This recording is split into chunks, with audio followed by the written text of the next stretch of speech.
Hello students, today we are going to start with a topic called as semiconductor. Okay, so our topic is semiconductor. Semiconductor. Now semiconductor का meaning क्या है कि wording से मालूम पड़ता है semi. Semi it means half. जैसे बोलते हैं सेमी सर्कल, तो वैसे semi conductor. Semi conductor means conductor जैसा भी नहीं है, इंसुलेटर भी नहीं है, इन बिटवीन वाला मटेरियल. तो ये कंडक्ट तो करेगा बट हाफ ऑफ कंडक्ट करेगा. Okay, that is something called as क्या, semiconductor. Now this semiconductor topic is very very very important for JEE CET वालों के लिए बहुत इंपॉर्टेंट है.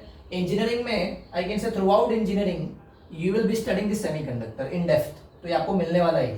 तो मैं आपको बोलता हूँ अभी जो हम स्टडी कर रहे हैं इसको बहुत अच्छे से स्टडी कर लो, जिससे कि आगे भी आपको ये काम आएगा. बहुत इंपॉर्टेंट है ये. And for NEET students there will be 2 to 3 questions based on this semiconductor in NEET examinations. Okay, even अपने 2020 में क्या क्या क्वेश्चंस आया है वो भी हम डिस्कस करेंगे इसमें. तो ये So this is our semiconductor. Now moving to definition part. So definition is the material whose conductivity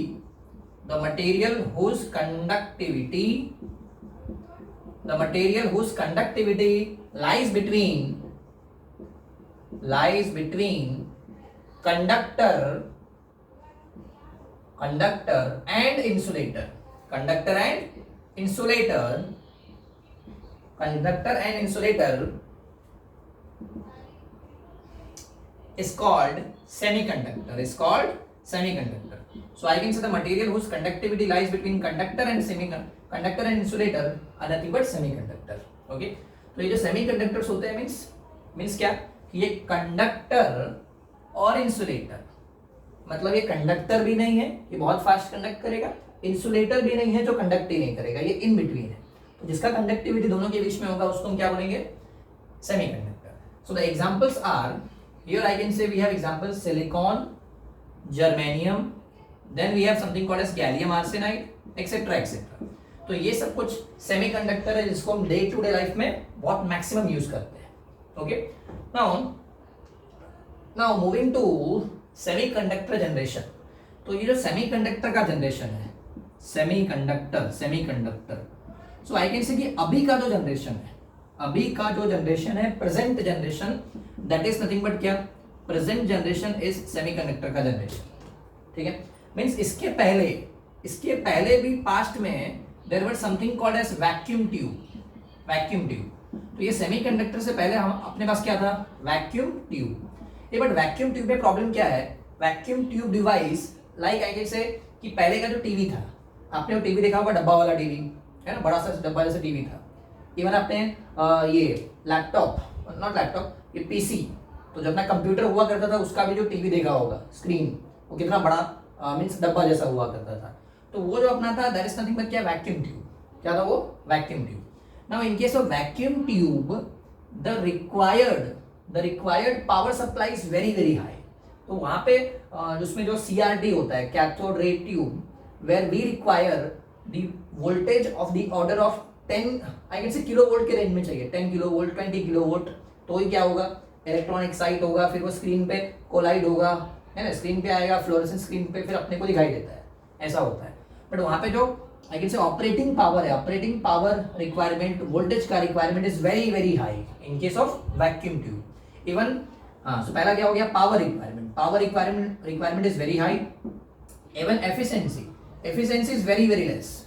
efficiency means इसमें क्या होगा, इसमें आपका बहुत सारा means energy in the form of heat के फॉर्म में लॉस हो जाता है, डिफरेंट फॉर्म में लॉस हो जाता है. तो ये सब प्रॉब्लम है. तो इसके लिए हमने अभी क्या यूज किया है, we have something called as semiconductor. Now in case of semiconductor power consumption का requirement is very very less. Power consumption is very less, तो बहुत कम पावर कंजम्पशन है. इवन एफिशिएंसी इज हाई, इसका एफिशिएंसी भी high है as compare to vacuum tube. तो जैसे मैं आपको बेस्ट एग्जांपल बताऊं अपना मोबाइल फोन्स. तो मोबाइल फोन्स जिसमें अपना 4.5 to 5 वोल्ट का बैटरी होता है, बट अगर हम 5 वोल्ट की बैटरी को एक बार फुल चार्ज कर देंगे सो it will last for a full day. तो पूरे दिन तक वो यूज हो जाता है ना. तो 5 वोल्ट से ये यूज हो रहा है. इवन जो पहले अपना ये वैक्यूम ट्यूब का वो टीवी सब था, डब्बा टीवी है, अभी उसके बदले अभी क्या आ गया है, एलईडी, एलसीडी, है ना, ऑर्गेनिक एलईडी, ये सब आ गया है. So this all are nothing but क्या, vacuum tube devices, sorry this sorry student, this all are nothing but क्या, सेमीकंडक्टर डिवाइसेस। क्या है ये सब, सेमीकंडक्टर डिवाइसेस। इवन जो अपना अभी लैपटॉप है that is also semiconductor device. तो अभी का जनरेशन सेमीकंडक्टर है जहाँ पे कम वोल्टेज से, जैसे लैपटॉप के अंदर भी जो अपना बैटरी होता है 9 वोल्ट का बैटरी, 9.5 वोल्ट का बैटरी, तो उतने कम वोल्ट के बैटरी से आराम से हम लैपटॉप को यूज कर पाते हैं for maximum time. So here power requirement is very less and efficiency is very high. अभी भी प्रेजेंट सिचुएशन में मैं आपको बताऊं तो एक वैक्यूम ट्यूब है जिसको हम अभी भी कुछ जगह पे यूज करते हैं, जैसे अपना ट्यूबलाइट। तो देख ट्यूबलाइट का जो अपना आई कैन से व्हाइट पूरा ट्यूब होता है, tube that is nothing but क्या, वैक्यूम ट्यूब। बट उसको भी बहुत जगह पे अभी धीरे धीरे उसको भी रिप्लेस करना चालू कर दिया है हमने। उसके बदले भी हम क्या यूज करते हैं, नॉट ऑर्गेनिक, एलईडी। उसके बदले हम क्या यूज कर रहे हैं, एलईडी ट्यूबलाइट यूज कर रहे हैं। तो वहां पे पावर रिक्वायरमेंट कम होगा। Okay, now I can say कि in future there will be something called as superconductor का जनरेशन आएगा, बट अभी वो नहीं है, वो फ्यूचर में कभी तो आएगा, जहाँ पे आई कैन से कि power requirement will be means एक बार अगर आपका मोबाइल फोन चार्ज करके आ गया, so it will be I can say charge throughout, तो हमेशा चार्ज ही रहेगा। सो घड़ी चार्ज करने का जरूरत भी नहीं, ये नहीं वो नहीं है ना, क्योंकि यहाँ पे रेजिस्टेंस जीरो हो जाता है एट सर्टेन टेम्परेचर। बट अभी सुपर कंडक्टर लाने में प्रॉब्लम क्या है, क्योंकि अभी जो अपने को रेजिस्टेंस जीरो मिल रहा है, resistance is equal to zero मिल रहा है, this is very very very lower temperature. तो उसको रूम टेम्परेचर पे कैसे लाना है, उसके लिए साइंटिस्ट अब काम कर रहे हैं। Okay, so basically I can say कि अभी का जो अपना जनरेशन है it is nothing but semiconductor का जनरेशन, और इसी को हमको इन डेप्थ स्टडी करना है। Okay, now moving to definition, एक बार नोट कर लो स्क्रीन पॉज करके। Okay, moving to next theory. Semiconductor में हम कुछ थियोरी यूज करते हैं। First theory we have that is called as electronic theory. क्या बोलते हैं, electronic theory. So moving to first theory called as electronic theory. So give heading electronic theory. Now electronic theory means name से ही समझ में आता है कि it is based on electrons. Electron पे कुछ तो बेस्ड है। So now according to electronic theory we classify materials into 3 types. हम materials को क्या करते हैं, 3 types में classify करते हैं। Okay, we classify material into 3 types. First one is called as something called as conductor जो अपना मोस्ट ऑफ केसेस में क्या होता है, metals. Next I have something called as, एक कंडक्टर होगा तो यहाँ पे क्या होगा, here I have semiconductor and here I have insulator. So conductors are mostly metals, insulators are non-metals, whereas in case of semiconductor I can say this all are most of cases में क्या होता है, metalloids like this. Okay, तो ऐसे हमने material को classify किया है। तो ये अपना material, so we have classified material into 3 types. Next उसके फीचर्स उसमें क्या क्या हम स्टडी करेंगे। तो पहला आपने क्या है इसमें, first I have the number of electrons in outermost orbit. So now in case of conductor, electronic theory क्या बोलता है कि कंडक्टर के केस में in outermost orbit there will be either 1 or 2 or 3 electron. Conductor के outermost में कितना electron होगा, either 1 or 2 or 3 electron. Whereas in case of semiconductor के आउटर मोस्ट में there will be 4 इलेक्ट्रॉन। कितना इलेक्ट्रॉन होगा, 4 electron. In case of insulators के outer most में there will be either 5 or 6 or 7 or 8 electrons. तो जैसे conductor में क्या है, आउटर मोस्ट में या तो 1 या तो 2 या तो 3 इलेक्ट्रॉन होगा। मीन्स अगर 1 2 3 इलेक्ट्रॉन होगा तो क्या करेगा, अगर आउटर मोस्ट में 1 इलेक्ट्रॉन है तो it can easily lose that electron. 2 होगा तो भी दे देगा, 3 होगा तो भी दे देगा। But if there will be 4 electron होगा तो ये लूज भी नहीं करेगा, गेन भी नहीं करेगा, तो क्या करेगा, शेयरिंग करेगा। तो हेंस यहाँ पे एक फॉर्म होता है कोवैलेंट बॉन्ड। क्या फॉर्म होता है, covalent bond in case of semiconductor. But अगर आउटर मोस्ट ऑर्बिट में 5 6 7 8 इलेक्ट्रॉन होगा तो वो इलेक्ट्रॉन लूज नहीं करेगा। इलेक्ट्रॉन लूज नहीं करेगा मीन्स अपने पास फ्री इलेक्ट्रॉन अवेलेबल नहीं होगा, और फ्री इलेक्ट्रॉन अवेलेबल नहीं होगा इट मीन्स कि there is no free electron for conduction, hence that will be termed as what, insulator. Okay, now समझा क्या? तो आउटर मोस्ट में क्या होगा, 1 2 3 इलेक्ट्रॉन होगा तो क्या, दैट इज कंडक्टर, 4 होगा तो semiconductor, in case if there is 5 6 7 8 electron then that will be क्या, insulators. Now moving to next relation called as temperature versus resistance. Temperature versus resistance, very very very important concept. यहाँ से MCQ भी अपने NEET में आया हुआ है 2020 में, देखते हैं क्या कंसेप्ट है। Now in case of conductor, conductor में अगर मैं क्या इंक्रीज करता हूं, टेम्परेचर, क्या इंक्रीज कर रहा हूं, टेम्परेचर, तो टेम्परेचर इंक्रीज किया तो अकॉर्डिंगली क्या होगा, तो कंडक्टर में क्या होता है, कंडक्टर में अगर हम क्या इंक्रीज करेंगे, टेम्परेचर, क्या इंक्रीज करेंगे, टेम्परेचर, तो accordingly resistance will also increase. Resistance क्या होगा, इंक्रीज होता है। कैसे होता है, क्या होता है, मैं आपको बताता हूं डेप्थ में, बट होता क्या, इंक्रीज। तो इसी को हम क्या बोलते हैं, means alpha is positive, alpha is positive for conductor. Alpha का मीनिंग क्या है, ये आपने स्टडी किया होगा in topic called as this current electricity. Alpha is called as temperature coefficient of resistance, temperature coefficient of resistance. तो हम बोलते हैं ये जो अल्फा है ये कंडक्टर के लिए पॉजिटिव है, अल्फा कंडक्टर के लिए पॉजिटिव है, that is called as PTC, positive temperature coefficient. Positive temperature coefficient का सिंपल सा मीनिंग क्या है कि as temperature increases resistance will increase, as temperature increases resistance will increase.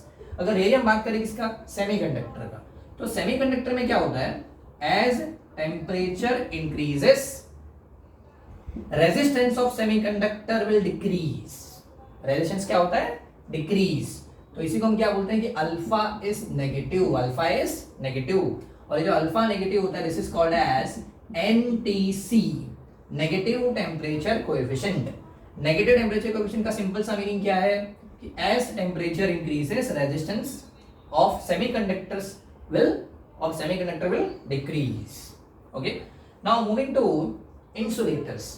Now insulators में जनरली क्या होता है, जनरली अगर मैं बात करूं, अगर कोई इंसुलेटर है तो उसमें for small change in temperature, for small change in temperature there is no much change in resistance, resistance जल्दी चेंज नहीं होता है, इंसुलेटर है, generally resistance will be infinite, but I can say at very high temperature, at very high temperature अगर temperature हम increase करते हैं then as we increase temperature accordingly resistance decreases।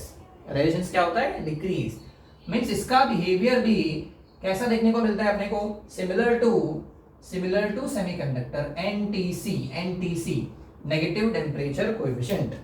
so here I can say, अब यहीं से NEET में question आया था, तो नीट में क्वेश्चन क्या था, नीट 2020, तो नीट में क्वेश्चन पूछा था कि ऐसा कौन सा मटेरियल है, the materials having negative temperature coefficient, और I guess the material whose resistance decreases with increase in temperatures are. तो पहला ऑप्शन क्या था, semiconductors only, second option is insulators only, third option is semiconductor and insulator, semiconductor and insulator, and suppose fourth option is all of this, means conductor, insulator, semiconductor. So the correct answer is, correct answer, उसने temperature कुछ mention नहीं किया था, but alpha negative हम किसके लिए बोलते हैं कि अगर हाई टेम्परेचर होगा तो इंसुलेटर के लिए भी होता है, और अल्फा नेगेटिव अपने सेमीकंडक्टर के लिए भी होता है। और एक ऑप्शन में उसने क्या बोल दिया था, सेमीकंडक्टर्स ओनली, पहला ऑप्शन में, तो वो करेक्ट नहीं है। क्या खाली सेमीकंडक्टर के लिए ऐसा है क्या, नहीं, तो दोनों के लिए। तो इसके लिए अपना आंसर क्या है, तो ये answer is both semiconductor and insulator। is that okay? तो ये फंडा है। नाउ अभी एक स्टूडेंट ने बोला सर ऐसा क्यों होता है, टेम्परेचर इंक्रीज किया तो रेजिस्टेंस इंक्रीज हो रहा है, ऐसा बोलते रहे, बट हो क्यों रहा है ऐसा, तो हो क्यों रहा है उसके पीछे लॉजिक क्या है, लॉजिक इज, अगर हम लॉजिक में जाएंगे, so now I can say there is formula of resistance, note चाहिए तो आप कहीं पे साइड में नोट कर सकते हो, we have one formula for resistance already I guess आपने स्टडी किया होगा in your topic current electricity. So we have formula of resistance called as 2 ml upon n e square tau into A. Okay, where this 2m upon n e square tau, this is nothing but called as rho. क्या बोलते हैं इसको हम? रो. Hence अपना formula क्या आता है? Rho L by A. Rho L by A. Rho L by A. ये बट यहाँ पे जो L है, यार L को जनरली हम ऐसे बोलते हैं पैरेलल, और एरिया क्या बोलते हैं? परपेंडिकुलर. इसका मीनिंग क्या है? L parallel. L पैरेलल का मीनिंग क्या है? The length of conductor along the direction of flow of current. L parallel का मीनिंग क्या है? Length of conductor along the direction of flow of current. और A परपेंडिकुलर क्या है? Area of cross section of wire और conductor perpendicular to the direction of flow of current. Perpendicular to the direction of flow of current. अगर simple example से मैं आपको बताऊं, suppose अगर ये कोई कंडक्टर है, so this is any conductor having this dimension, तो इसका कुछ डायमेंशन ले लेते हैं like okay, so this is conductor like this. अगर ऐसा कोई कंडक्टर है, लेट्स से कि इसका लेंथ कितना है, मींस ये वाला, this is 10, this is 2 metre, 1 metre, 2 metre, 1 metre, 10 metre like this. ठीक है. और इसमें करंट ऐसे फ्लो हो रहा है through this cross section. Means यहाँ से करंट फ्लो होकर ऐसे जा रहा है. Suppose current is flowing like this and resistivity of this material is let's say कि 10 ओम मीटर, ऐसा कुछ है. फिर मुझे ये केस में फाइंड करना है, find resistance. So we know resistance का फॉर्मूला क्या आता है? रो. तो रो हम कितना लेंगे? 10 ओम मीटर इंटू एल. बट ये भी लेंथ है, ये भी है, तो कौन सा लेंथ लूं? तो लेंथ हम वो कंसिडर करते हैं which is parallel to the direction of flow of current. L parallel का मीनिंग क्या है? Length which is parallel to the direction of flow of current. तो यहाँ पे कितना आएगा? ये एल 10. तो रो एल अपॉन ए कौन सा? परपेंडिकुलर वाला. मीन्स जो करंट के से परपेंडिकुलर होगा. तो करंट अगर ऐसे जा रहा है तो इसको परपेंडिकुलर क्रॉस सेक्शन एरिया ये वाला है. तो कितना आएगा? ये 2 into 1, that is 2. So here I can से दिस इज 50 ओम. 50 ओम. तो ऐसे हम कुछ यूज करते हैं, rho L by A. Now ठीक है, ये तो मैंने आपको बता दिया एल क्या है, ए क्या है. Now moving to our concept, temperature वाला कंसेप्ट. सो इन टेम्परेचर वाला कंसेप्ट व्हाट वी से कि यहाँ पे कौन क्या क्या टर्म है आपको मालूम होना चाहिए. यहाँ पे एल क्या है? लेंथ. ए क्या है? Area. M is mass of electron. M यहाँ पे क्या है? मास ऑफ इलेक्ट्रॉन. ई क्या है? Charge of electron. And we know कि mass of electron, charge of electron, this both are constant. ये दोनों कांस्टेंट है, इसको हम चेंज नहीं कर सकते हैं. But here n is very important. So here n is nothing but number of free electrons per unit volume. Number of free electrons per unit volume. And next I have something called as tau. तो ये जो tau है, tau का हम क्या बोलते हैं? इसको बोलते हैं रिलैक्सेशन टाइम. ओके. तो पहला है n का मीनिंग क्या है? Number of free electrons per unit volume. No doubt this will be the property of what? Material. किसका प्रॉपर्टी है ये? मटेरियल का. तो मटेरियल कैसा है? कंडक्टर होगा तो उसमें number of free electrons per unit volume ज्यादा होगा. इंसुलेटर होगा तो बहुत मींस रेयर होगा, नेग्लिजिबल होगा, जीरो के ऑलमोस्ट होगा. सेमीकंडक्टर होगा तो इट विल बी समथिंग, है ना.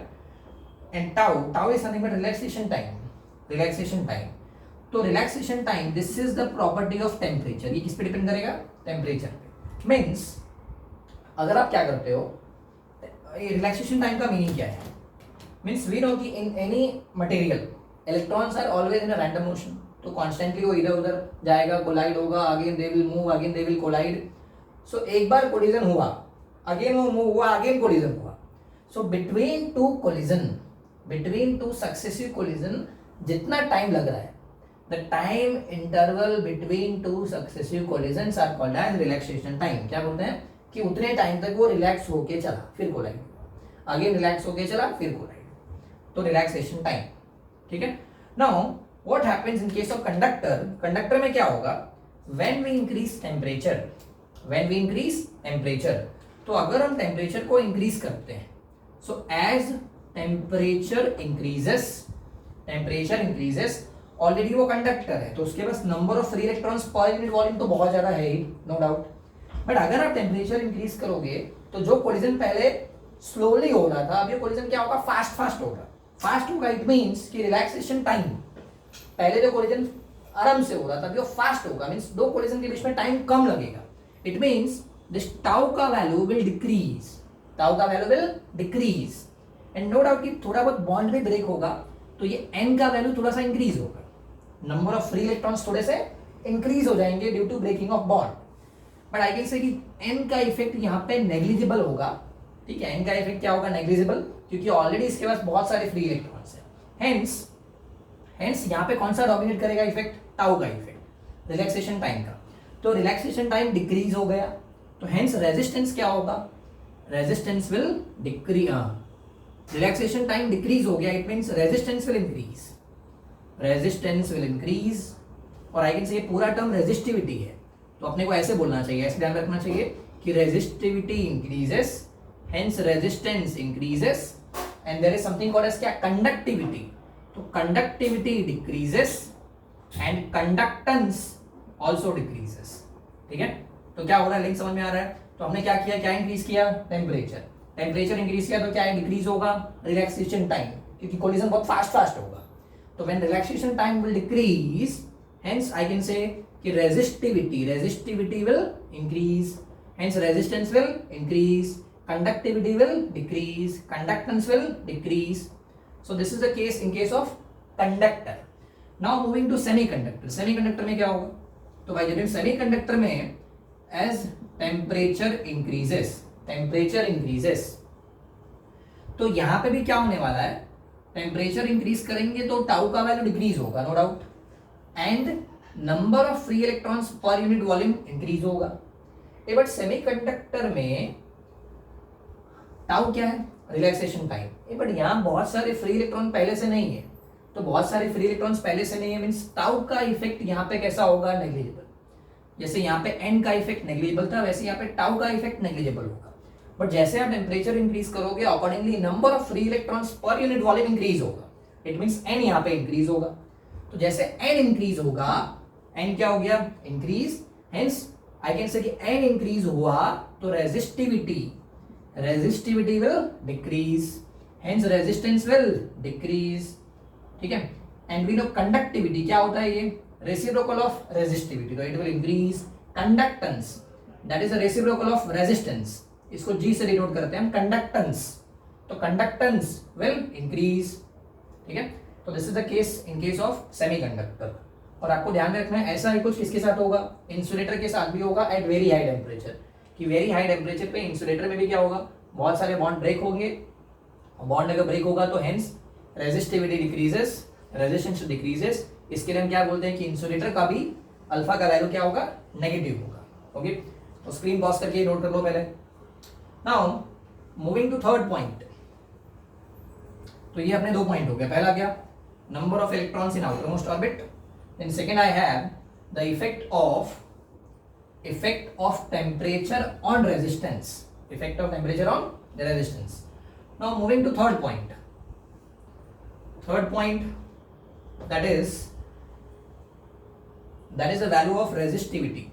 Now we know कि resistivity जिसको हम O मीटर में डिनोट करते हैं, तो ये रेजिस्टिविटी कंडक्टिविटी का वैल्यू जस्ट ये अपने एनसीईआरटी बुक में गिवन है, तो ये हैव टू रिमेंबर, थोड़ा ध्यान में रखने का, ये वैल्यू ऐसे है। तो रेजिस्टिविटी कैसा होगा कंडक्टर का, सो कंडक्टर के लिए resistivity will be very less, it is of the order of 10 power -2 to 10 power -8, okay. whereas in case of semiconductor this is of the order of 10 power -5 to 10 power 6. In case of insulator this is 10 power 11 to 10 power 19, ये resistivity का value है। now what about conductivity? now we know conductivity is reciprocal of resistivity. ये तो conductivity का unit क्या आता है, 1/ओम metre, और 1/ओम को हम मो भी लिखते हैं, मो MHO, mho per metre, also called as siemens, इसको मो पर मीटर, ठीक है। नाउ अगर हम वैल्यू की बात करें तो वैल्यू क्या हो जाएगा, इसका reciprocal means this will B 10 power +2 to 10 power +8. Here this conductivity will be 10 power +5 to 10 power -6, and here it is very very less, that is 10 power -11 to 10 power minus 19. Conductivity is very very small. Now moving to example. ठीक है, ये सब clear है इतना? तो ये अपना resistivity, here I have conductivity. Now moving two example. So which is the best conductor of electricity that I can say कि best conductor of electricity rank 1 पे कौन सा आता है? तो rank 1 we have something called as silver. rank 1 पे क्या आता है? सिल्वर. तो सिल्वर के आउटर मोस्ट में कितना इलेक्ट्रॉन है? Free electron 1. तो एक फ्री इलेक्ट्रॉन है मींस ये इजीली इलेक्ट्रॉन डोनेट कर देगा. तो हेंस आई कैन से कि रैंक 1 पे the best conductor of electricity is silver. Then on rank 2 we have something called as copper, Cu++ and gold, Au++. Okay, that is copper and gold. And on rank 3 we have aluminium. ये but aluminium के outer most में free electron कितने हैं? 3. तो 3 है तो ये भी देगा, नो डाउट. रैंक 2 पे कौन सा आ रहा है? Copper, gold. तो इसके आउटर मोस्ट में 2 है बट ये भी लूज करेगा इलेक्ट्रॉन. एंड रैंक 1 पे सिल्वर, इसके आउटर मोस्ट में 1 है तो वो बहुत ही इजीली डोनेट कर देगा. Okay, free electron. So now here if we see, ये जो सिल्वर है, सिल्वर और गोल्ड को पहले लड़कियों ने उठा लिया है ना? ये ऑलरेडी कॉस्टली भी है और लड़कियों ने ले लिया भाई. तो अपने पास 2 कौन से मटेरियल रह गए? Copper and aluminium. तो जो हम डे टू डे लाइफ में मटेरियल्स में यूज करते हैं, मीन्स जो भी अपने वायर्स तो उसमें क्या यूज करते हैं? Copper and aluminium. Now moving to semiconductor. तो सेमीकंडक्टर का बेस्ट एग्जांपल अपना क्या है? Silicon, then we have germanium and then we have gallium arsenide. तो this 3 are the mostly use I can say semiconductors. Then अगर insulator की बात करें तो इंसुलेटर में बहुत सारे हैं. Wood, plastic, then wood, plastic, paper, etcetera. So this all are the example of what? Insulators. So this is the first theory called as electronic theory. So to revise, I can say पहला अपना point क्या? Number of free electrons in outermost orbit. तो conductor होगा तो outermost में कितना electron होगा? 1 और 2 और 3. सेमीकंडक्टर होगा तो 4. इंसुलेटर होगा तो इधर 5 और 6 और 7 और 8. ठीक है. सेकेंड वाला पॉइंट बहुत इंपॉर्टेंट है, यहाँ से भी आपको बहुत सारे एमसीक्यू मिलेंगे. द सेकेंड वाला point is very very very important और इसी पे नीट में क्वेश्चन पूछा भी 2020. ठीक है. तो यहाँ से आपको टेम्परेचर वर्सेस रेजिस्टेंस मालूम होना चाहिए. तो कंडक्टर में क्या होता है? आई कैन से कंडक्टर का alpha is positive, called as PTC, positive temperature coefficient. As temperature increases resistance increases. और रेजिस्टेंस इंक्रीज होगा उसका सीक्वेंस कैसा है कि as temperature increases resistivity increases, resistance increases, conductivity decreases, conductance decreases. Whereas in case of semiconductor में उल्टा है, पूरा इससे उल्टा है. टेम्परेचर इंक्रीज किया, रेजिस्टेंस डिक्रीज होगा. मींस आई कैन से कि अल्फा इज नेगेटिव. इंसुलेटर के लिए भी कैसा है? Alpha is negative. ठीक है. देन ये अपना रेजिस्टिविटी, कंडक्टिविटी का वैल्यू थोड़ा ध्यान में रखना है. एंड रैंक 1 पे अपना कंडक्टर में कौन आता है? Silver. Best conductor of electricity is silver. But we know कि silver and gold this are very costly, hence we don't use this silver, gold, and we use what? Copper and aluminum. Okay, so this is our first theory called as electronic theory. Now after electronic theory, next we have the second theory called as, moving to second theory पे आने से पहले resistance का formula अपना क्या था? 2ml upon Ne² tau into A. नीचे के वैल्यू डिनोमिनेटर को आप नीटा जैसे ध्यान रख सकते हो. Ne² tau into A, Neeta. Okay, 2ml upon Neeta. Resistance का फॉर्मूला क्या? अभी भी देखा हमने. रेजिस्टेंस का formula 2ml upon Ne² tau into A. ये इतना टर्म को हम क्या बोलते हैं? दिस इज कॉल्ड एज रो. ये अपना क्या है? रो. इनसे अपना फॉर्मूला क्या आता है? Rho L by A. A parallel, L parallel A perpendicular. इस पे भी कभी कभी क्वेश्चन पूछते हैं. Resistance depends on. रेजिस्टेंस किस पे डिपेंड करेगा? Resistance will depends on. पहला किस पे डिपेंड करेगा? ये क्या बोल सकते हैं? L और A पे डिपेंड करेगा. मीन्स क्या? डायमेंशन. किस पे डिपेंड करेगा? Dimension of conductor. और किस पे डिपेंड करेगा? रेजिस्टेंस. क्या? Resistance depends on material. इसमें N है, टाउ भी है. तो resistance depends on material. Yes, material different होगा मीन्स अगर 1 मीटर का वायर है, कॉपर का है तो अलग रेजिस्टेंस, एल्यूमिनियम का होगा तो अलग रेजिस्टेंस. तो as material will change accordingly number of free electrons per unit volume will change. Third I can say resistance depends on temperature. किस पे डिपेंड करेगा? टेम्परेचर. क्योंकि अगर आप टेम्परेचर चेंज करोगे तो अकॉर्डिंगली क्या चेंज होगा? Relaxation time. क्या चेंज होगा भाई? Relaxation time. In fourth I can से direction. Direction of flow of current. Direction of flow of current. तो ये चारों फैक्टर पे डिपेंड करता है. अब कोई बोलता है सर ये कैसे? तो यहाँ पे हमने देखा L पैरेलल A परपेंडिकुलर. अगर आप डायरेक्शन चेंज करोगे तो अकॉर्डिंगली L पैरेलल का वैल्यू और A परपेंडिकुलर का वैल्यू चेंज होगा.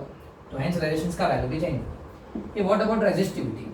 रेजिस्टिविटी डिपेंड्स ऑन, रेजिस्टिविटी किस पे डिपेंड करेगा? तो ये फॉर्मूला रेजिस्टिविटी का. इसमें क्या नहीं आएगा? तो इसमें पहला हम बोल सकते हैं डायमेंशन तो चला गया. मीन्स कॉपर वायर 1 मीटर का हो, 10 मीटर का हो, पतला वायर हो, मोटा वायर हो, रेजिस्टिविटी विल बी सेम. तो पहला तो ये डायमेंशन पे डिपेंड नहीं करेगा. तो किस पे डिपेंड करेगा? मटेरियल. किस पे डिपेंड करेगा? Material. Resistivity is a property of material. क्या it depends on temperature? Yes. क्योंकि टेम्परेचर चेंज करेंगे तो अकॉर्डिंगली क्या चेंज होगा? टाउ. तो टेम्परेचर पे डिपेंड करेगा. तो इट डिपेंड्स ऑन, क्या direction of flow of current depend करेगा? नहीं, क्योंकि डायरेक्शन, करंट का डायरेक्शन चेंज करते हैं तो डायमेंशन चेंज होता है. डायमेंशन पे डिपेंड ही नहीं करता है. सो आई कैन से कि resistivity depends on material and temperature only, whereas resistance depends on these 4 factors. Okay, note down this point. इसमें आपको MCQ सब मिलेगा. Very very important. Now moving to our second theory. Second theory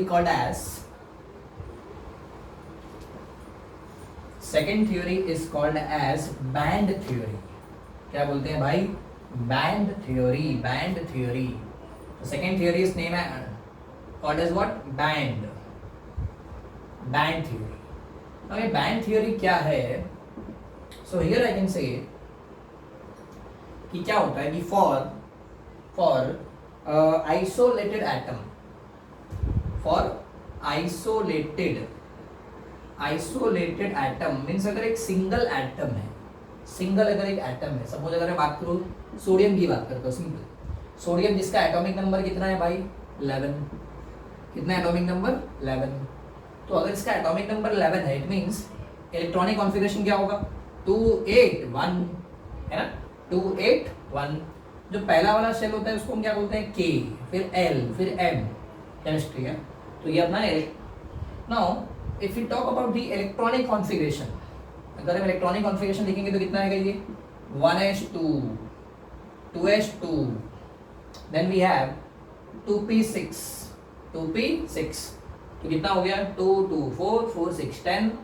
And then we have 3s जिसके अंदर 2 electron जा सकते हैं, but यहाँ पे है 11 ही है. तो यहाँ पे कितना आएगा? 1. तो ऐसा कुछ मिलेगा मुझे इलेक्ट्रॉनिक कॉन्फ़िगरेशन.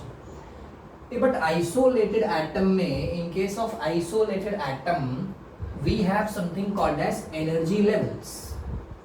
क्या होता है भाई? Energy levels. तो ये सब एनर्जी लेवल्स है. 1s, 2s, 2p, 3s, 3p, 4s, ये सब जो भी मिलता है एनर्जी लेवल्स होता है. मीन्स अगर मैं यहाँ पे इसको एनर्जी के अकॉर्डिंगली प्लॉट करूँ तो ये कुछ ऐसा आएगा. कैसा आएगा? देखो, फर्स्ट आई हैव सपोज ये अपना एनर्जी, यहाँ पे एनर्जी है. तो ये मैंने फर्स्ट लेवल दिखा दिया जिसको मैं क्या बोल रहा हूँ? Suppose 1s2. Then I have second वाला कौन सा होगा अपना? 2s2. देन कौन सा होगा? 2p6. देन क्या होगा? देन होगा अपना 3s1. क्लियर? तो ये सब एनर्जी लेवल्स है. क्या ये energy levels in case of isolated atom. तो एनर्जी लेवल्स होता है किसमें? एक सिंगल एटम में. आइसोलेटेड एटम का मीनिंग एक सिंगल एटम अगर अपने पास है, एक सोडियम का एक सिंगल एटम है, तो उसमें ये एनर्जी लेवल्स रहेगा. और अगर आप ध्यान से देखो, ये जो difference of energy will goes on decreasing. Means यहाँ पे अगर एनर्जी का डिफरेंस, एनर्जी गैप इसको हम बोल सकते हैं Eg1. If this is Eg1, this is energy gap 2, this is energy gap 3. So here I can say जो पहला वाला गैप है, it is Eg1 is greater Eg1 is greater as compared to energy gap 2 as compared to energy gap 3. तो ये single atom, isolated atom में क्या मिलता है अपने को? Energy levels. ओके, नाउ एक बार हम जो भी सब्सटेंस की बात करते हैं, सब्सटेंस में एक एटम तो होता नहीं, there are group of atoms, तो उसमें बहुत सारे एटम्स होंगे. तो जो बहुत सारे एटम्स होंगे तो उसको हम क्या बोलेंगे? तो when there will be n number of atoms, तो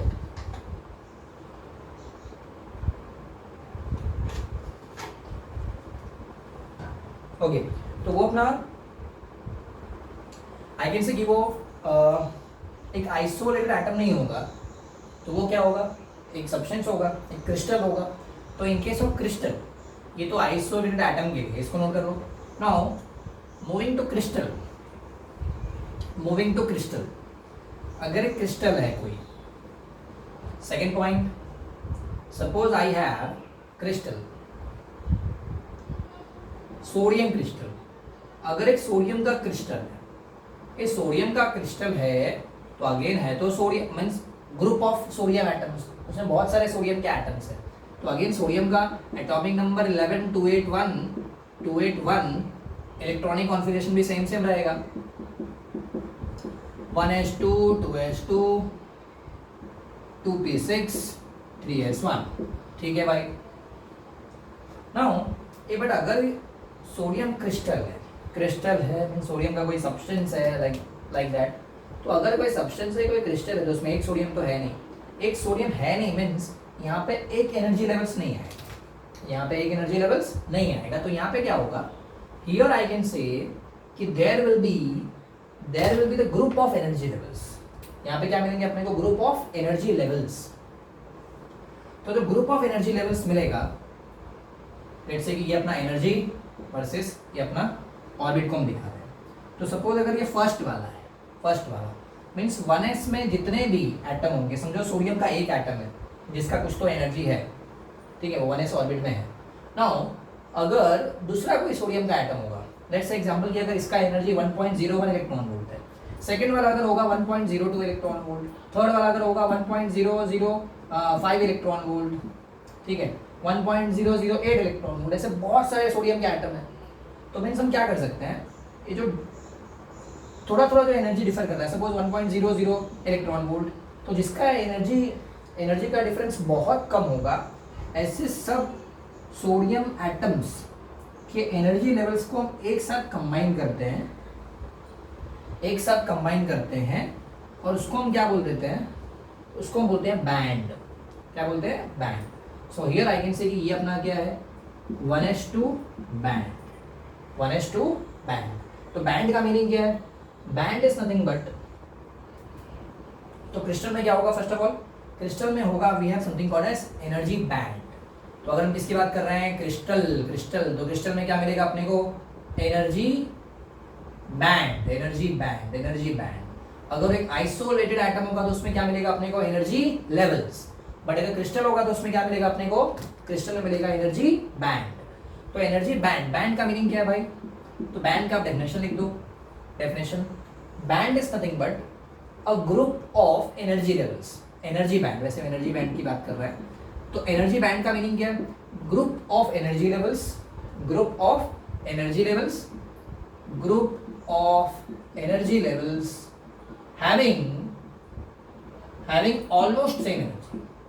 having almost same energy. Group of energy levels having almost same energy are called energy band. Means बहुत सारे एटम्स जिसका एनर्जी 1s के आसपास होगा उसको हमने एक साथ रख दिया और उसको हमने क्या बोल दिया? 1s2 band. देन उसके बाद क्या मिलेगा मुझे? Then we have something called as, then second वाला बैंड मिलेगा. देन अपने को उसके बाद क्या मिलेगा? थर्ड वाला बैंड, देन फोर्थ वाला बैंड, लाइकवाइज. तो ऐसा अपने को मिलते रहेगा. और यहाँ पे भी जो गैप होगा, this gap, let's say this is energy gap 1, here I have energy gap 2, here I have energy gap 3. Okay, तो कौन सा बैंड है ये? This is 1s2 band, this is 2s2 band, this is 2p6 band and this is 3s1 band. ठीक है. 3s1 band like this. ये but यहाँ पे जो 3s1 है, क्या 3s वाला ऑर्बिट पूरा फील्ड है? नहीं, क्योंकि s ऑर्बिट के पास, s ऑर्बिट में कितने इलेक्ट्रॉन आ सकते हैं? 2। बट यहाँ पे बोल सकते हैं कि ये कंप्लीटली फील्ड नहीं है, this is only half field, this is only half field, means इतने ही 3s, इतना ही अपना एनर्जी है। तो ये 3s बैंड का एनर्जी लेवल्स हो गया। ओके, तो what is energy band? Energy band का मीनिंग क्या है? Group of energy levels having almost same energy, तो उसको हम क्या बोलते हैं? Energy band, energy band. Now यहाँ पे और हमको दो अलग अलग बैंड स्टडी करना है, जिसको बोलते हैं conduction band, conduction band and valence band. तो यहाँ जो 3s है, 3s, यहाँ पे 3s जो है इसी को हम क्या बोलेंगे? Valence band, valence band, valence band. तो वैलेंस बैंड का मीनिंग क्या है कि जिसमें the outer most orbit of an atom, जिसमें इलेक्ट्रॉन रहेगा, उसको हम क्या बोलते हैं? Valence band. बट इसके ऊपर अगर ये इलेक्ट्रॉन एक्साइट हुआ, सपोज अगर 3s वाला इलेक्ट्रॉन एक्साइट हुआ मीन्स फ्री हुआ, तो आई कैन से फ्री होगा, उसका एनर्जी इंक्रीज हो जाएगा। तो वी अज्यूम कि अगर वो फ्री हो गया है तो वो एक दूसरे बैंड में आ गया, जिसको हम क्या बोलते हैं? Conduction band, conduction band. तो कंडक्शन बैंड किसके ऊपर लाई करता है? वैलेंस बैंड के ऊपर लाई करेगा। और ये जो बीच में एक लाइन मैंने ड्रॉ किया, डॉटेड वाला line, this is called as Fermi energy level, Fermi energy level. Okay, तो ये इसका मीनिंग है, फर्मी एनर्जी लेवल। ना हम ये सब के थोड़े डेफिनेशन है, थियोरी वाले सब है, डेफिनेशन है, ये सब हम नोट कर लेते हैं। ओके, सो मूविंग टू, ये नोट कर दो पहले स्क्रीन पॉज करके। ये अपना नीचे वाला क्या था? 1s1 band, 2s2, 2p6, 3s1, but 3s1 में हाफ ही फील्ड है। देन जिसमें इलेक्ट्रॉन, आउटर मोस्ट ऑर्बिट जिसमें इलेक्ट्रॉन होता है, उसको हम क्या बोलते हैं? Valence band. और अगर ये इलेक्ट्रॉन एक्साइट होगा, मीन्स अगर ये बोल सकते हैं कि बॉन्ड ब्रेक हो गया, यहाँ का इलेक्ट्रॉन फ्री हो गया, then they will be available for conduction, conduction के लिए आ जाएगा। तो हम क्या बोलेंगे? किसमें आ गया? वो कंडक्शन बैंड में आ गया, उसका एनर्जी थोड़ा और इंक्रीज हो गया। और यहाँ पे भी एक फंडा फॉलो होगा क्या कि एनर्जी गैप 1, यहाँ पे जो गैप है this is greater as compare to energy gap 2 and that will be greater as compare to energy gap 3। तो ये फॉलो यहाँ पे भी होगा। ठीक है, तो स्क्रीन पॉज करो और इसको नोट करो। देन हम कुछ बैंड का डेफिनेशन सब लिखेंगे फिर। Okay, now this is band theory. Band theory में और भी आगे स्टडी करना है, बैंड थ्योरी कंटिन्यू आगे ही चल रहा है। इसमें अलग अलग बैंड क्या है उसका डेफिनेशन लिखेंगे, conduction band, valence band, Fermi energy level, energy gap. Okay, so here next write down, next heading, valence band and Fermi energy level. So give heading valence band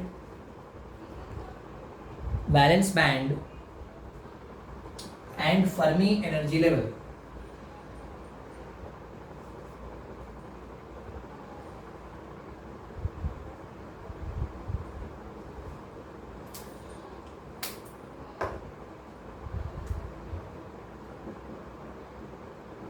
valence band and Fermi energy level. ठीक है भाई, अभी है क्या इसका definition देखते हैं। So here moving to definition. Okay, पहला लिखो first one, valence band. So in valence band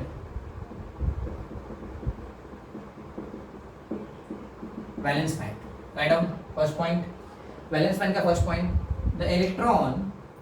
the electron in outermost orbit are called valence electron. The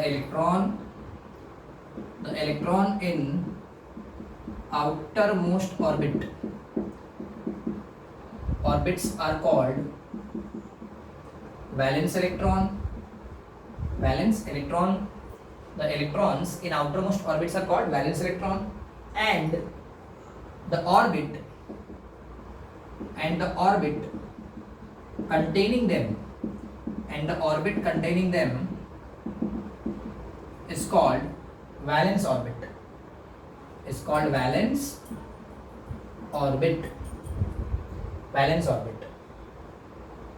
ठीक है, ये first point. Now second point, write down, इन ए solid lattice, means हम crystal की बात कर रहे हैं, एक सिंगल एटम की बात नहीं कर रहे हैं, किसकी बात कर रहे हैं, crystal.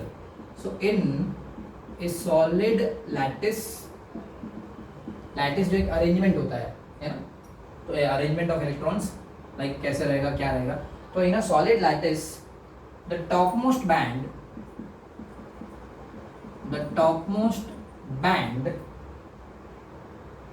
in which electrons are present, the topmost band in which electrons are present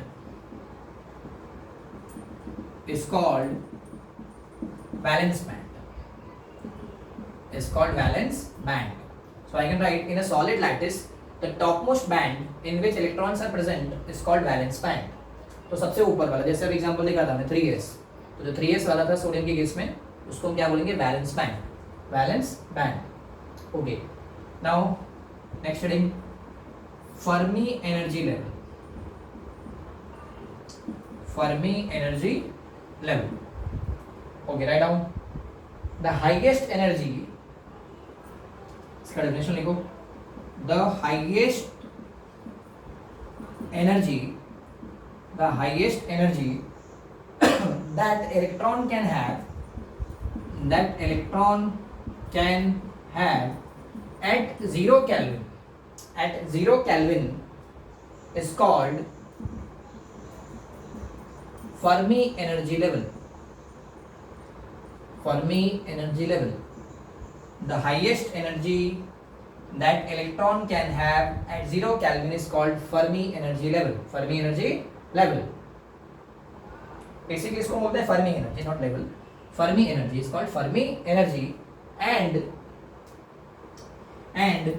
the level corresponding to it, and the level corresponding to Fermi energy, is called Fermi energy level. Okay, ये सब थोड़ा सा आपको, और जब आगे हम study करेंगे P type, N type, diode, तो वो सब जब आएगा पी एन जंक्शन डायोड, तो वहाँ पे और ज़्यादा आपको क्लियर होगा. बट अभी आप ये ध्यान रखो, बैलेंस बैंड का मीनिंग क्या है. पहले हमने बोला कि यहाँ पे बैलेंस ऑर्बिट क्या है. So the electron in outermost orbits are called valence electron, and the orbit containing them is called as valence orbit. ठीक है. अगर हम सॉलिड लैटिस की बात करें, क्रिस्टल की बात करें, तो outermost band, the topmost band in which electrons are present is called valence band. तो टॉपमोस्ट बैंड, जो अपना टॉपमोस्ट बैंड होगा उसी को हम क्या बोलते हैं भाई, वैलेंस बैंड. टॉपमोस्ट बैंड को हम क्या बोलते हैं, वैलेंस बैंड. टॉपमोस्ट बैंड को क्या बोलते हैं, valence band. So topmost band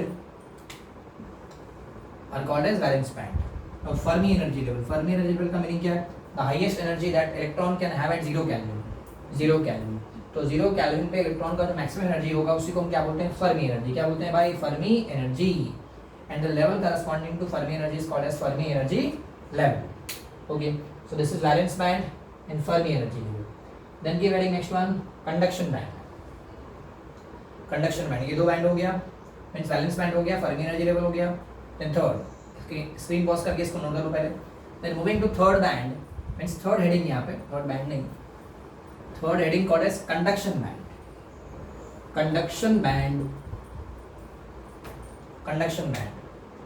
So third one, conduction band. Okay, write down. इसमें लिखो, the free electrons are responsible for electric current. First point, we know the free electrons are responsible. The free electrons are responsible for electric current. है ना, क्योंकि current flow होने के लिए क्या चाहिए, free electrons. So the free electrons are responsible for electric current through conductors and the band in which free electrons are present. And the band, ये सब थियोरेटिकल डेफिनेशन है, इसके लिए नोट कर लेते हैं फटाफट. And the band in which free electrons are present, and the band in which free electrons are present is called conduction band.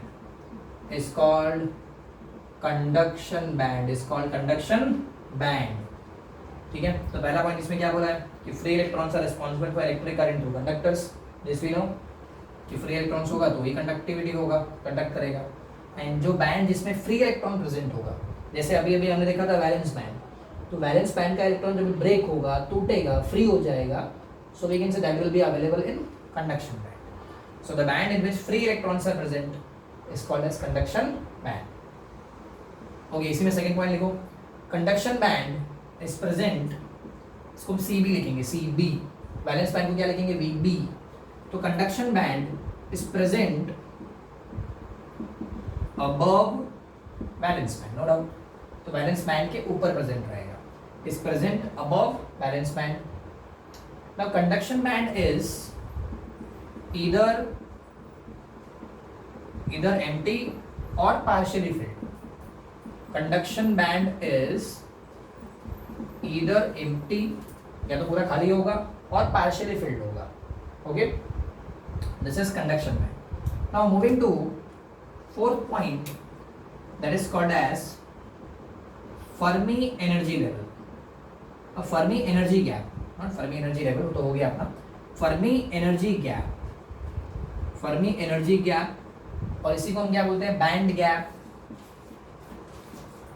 Band gap और एनर्जी गैप, ठीक है। फॉरबी नहीं, this is forbidden, forbidden energy gap और band gap, और in simple word energy gap, तो ऐसा बोलते हैं गैप, फॉरबिडन एनर्जी गैप और बैंड गैप और एनर्जी गैप। ओके, तो इसका मीनिंग क्या है? So your meaning is the difference between, एक अपना नीचे क्या है वैलेंस बैंड, फिर उसके ऊपर क्या है conduction band, valence band then we have conduction band. तो दोनों बैंड के बीच में, एनर्जी के बीच में जो डिफरेंस होगा दैट इज कॉल्ड एज क्या, फॉरबिडन एनर्जी